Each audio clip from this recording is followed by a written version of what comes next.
சொந்தமான இடம் இது வட்டப்பாறை. வட்டப்பாறை. நம்ம வட்டப்பாறைக்கு சென்று நம்ம ஆயாசமா இருக்க வேண்டும். அப்படியே போகலாம்.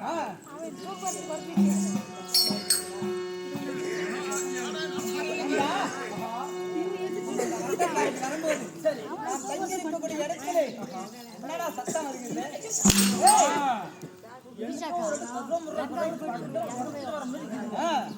என்னன்னு போய் பார்க்கலாமா? பார்க்கலாம் வாங்க போய் பார்க்கலாம்.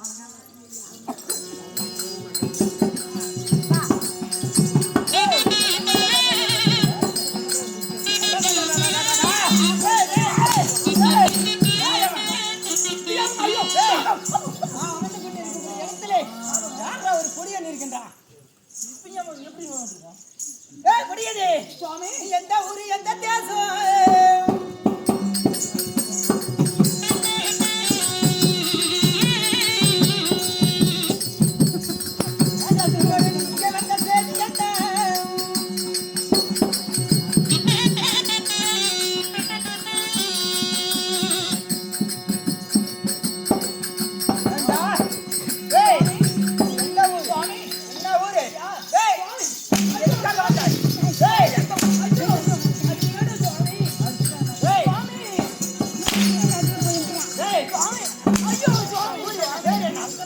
எனக்கு சொல்ல வேண்டும். போய் நான் கூட்டு வர முடியும்.